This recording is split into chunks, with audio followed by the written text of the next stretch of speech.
Come Up from the Fields Father by Walt Whitman depicts the life of a family who just receives a letter about their son's condition. The mother notices the letter is not written by her son, which, if Whitman was in the poem, he would have been the writer because he worked as a nurse during the Civil War. So let's first start with the basic literary devices. Oh, and that too. As you can see, there's a lot of sibilants, assonance, and consonants. There is some significance in the consonants, as the consonants that used were F, B, and D. Most of them were B and D, which are, if you look at the letters themselves, reflections of each other. So in the poem, D is the bad, dreadful truth, and B is the good and important things or hope. So examples of B are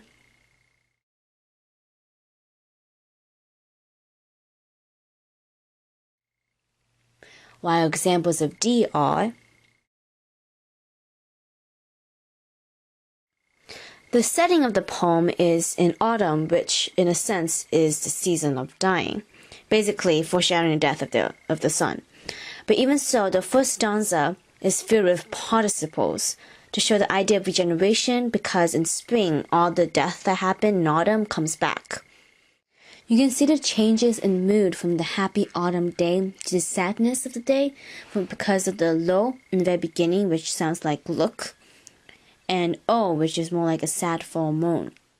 Also, the imagery of nature slowly disappears as the poem progresses, which can be taken as the family is so much in grief that they don't notice the beauty around them.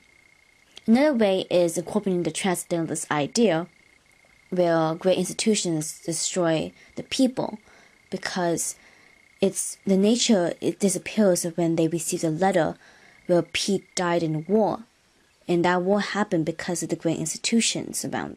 This can be backed up by the juxtaposition in the poem where it says, which shows that even with all the wealth and greatness, that didn't save their son.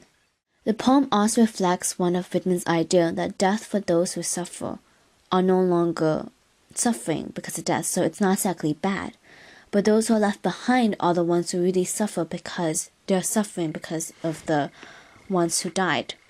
This can be shown with the last stanza where the mother is in so much grief that she's neglecting the rest of the family, where Whitman says that she needs to get better because the family is just going to fall apart more, because she's not doing her duty as the mother.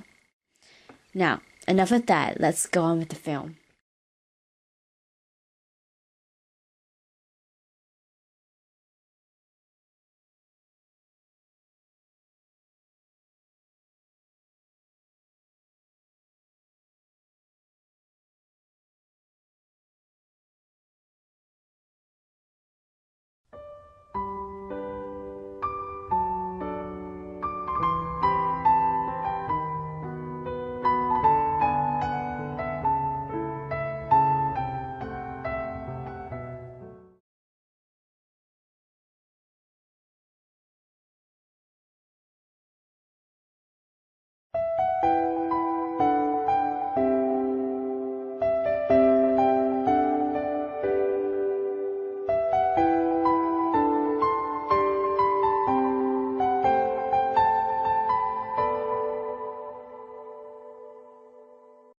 Come up from the fields, father.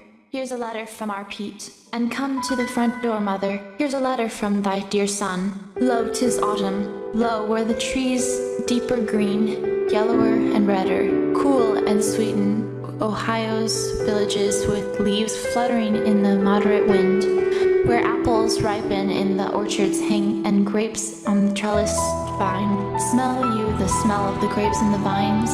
Smell you the buckwheat and the bees which lazily buzz. Over all low, the sky so calm, so transparent after the rain, and with wondrous clouds below too, all calm, all vital and beautiful, and the farm prospers well. Down in the fields all prospers well, but now from the fields come father, come at the daughter's call, and come to the entry mother, to the front door come right away. Fast as she can she hurries, something ominous, her step trembling.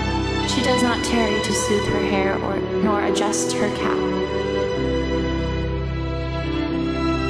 open the envelope quickly.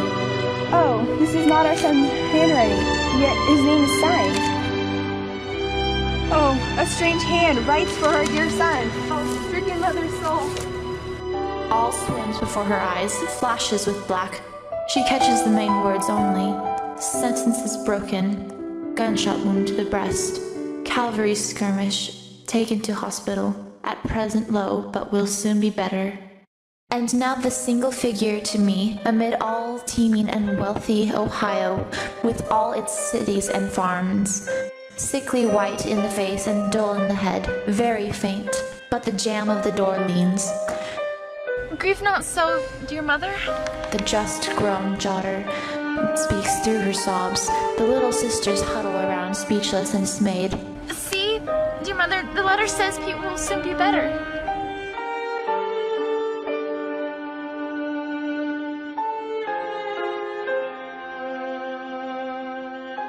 Alas, poor boy, he will never be better.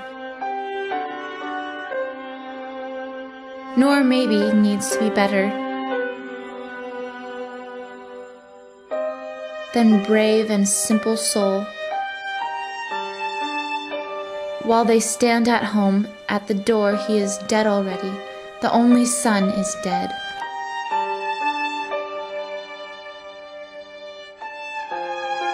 But the mother needs to be better. She with thin form presently dressed in black, by day her meals untouched, and at night fitfully sleeping, often waking, in the midnight waking, weeping, longing with one deep longing. Oh, that she might withdraw unnoticed, silent from life, escape and withdraw, to follow, to seek, to be with her dear dead son.